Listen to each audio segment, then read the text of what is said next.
Hello everyone, in this video we're going to be solving a number theory problem. So we have this sum 1 over d where d is a divisor of n. So we're basically trying to find the sum of the reciprocals of the divisors of an integer n.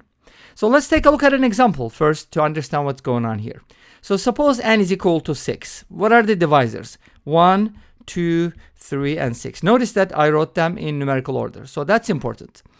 Now, so I'm going to be taking the reciprocals of these numbers. So like 1 over 1 plus 1 over 2 plus 1 over 3 plus 1 over 6. And we're talking about finding the sum. Is this sum going to be an integer? That's another interesting question, right? Is this going to be a rational number? So on and so forth. So let's go ahead and calculate this sum. I'm going to make a common denominator. So it's going to look like 6 plus 3 plus 2 plus 1 all over 6. And this sum is going to be basically 12 divided by 6. And in this case, it just happens to be a 2. Okay, you can take another example and just keep working with this. But let's go ahead and continue. So in this problem, I'm trying to find 1 over d. And notice that in this case, I wrote the divisors in numerical order. So I'm going to be doing the same thing in the general case as well. So that's why it's important. Okay, so suppose n is an integer.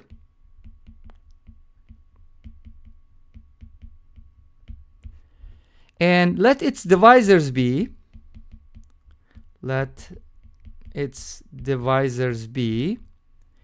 d1, d2, all the way up to dk, where k is the number of divisors of n. Remember, we use d of n for that purpose.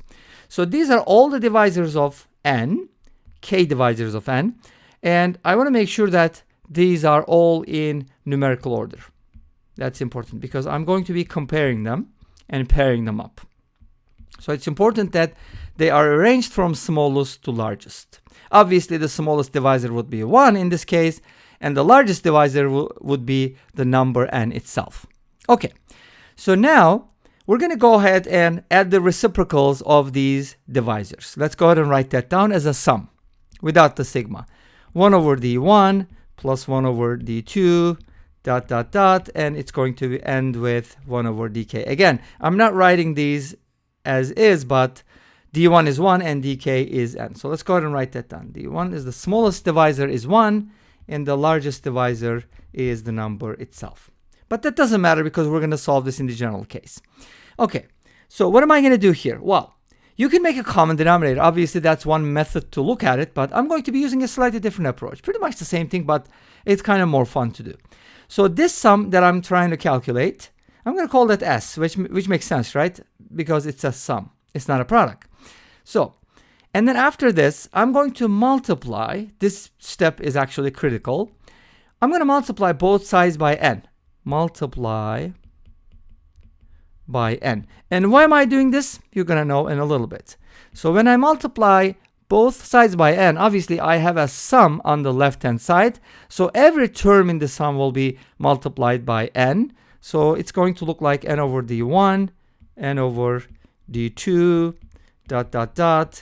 n over d of k is equal to n times s.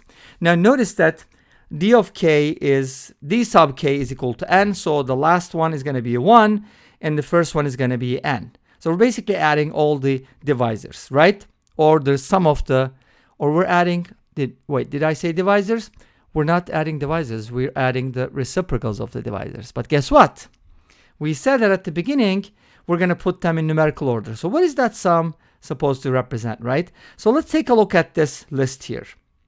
This means that since the smallest one is d1 and the largest one is dk, when I pair them up, I can kind of write it like this. d1 times dk, which is 1 times n, by the way, is equal to n. And the next one, d2 times dk minus 1, is also going to be n. Now think about the case of 6, right? 1, 2, 3, 6. We pair them up like this, and the product is always equal to n, right? And then this is going to continue, of course, all the way up to what? You're going to continue. And what that's supposed to mean is that, for example, if you divide n by d1, you're going to get dk. Or if you divide both sides by dk, you're going to get n over dk is equal to d1.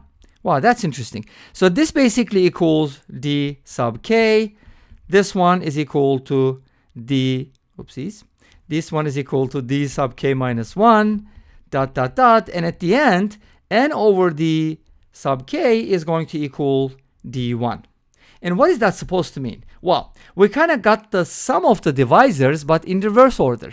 Pretty much the same thing, right? So this is the sum of the divisors of n, and I have n times s on the other side. So we have an expression for the sum of the divisors. Remember, we had a problem. I think we do one problem? I can't remember, but I think there was only one problem that we did with sigma.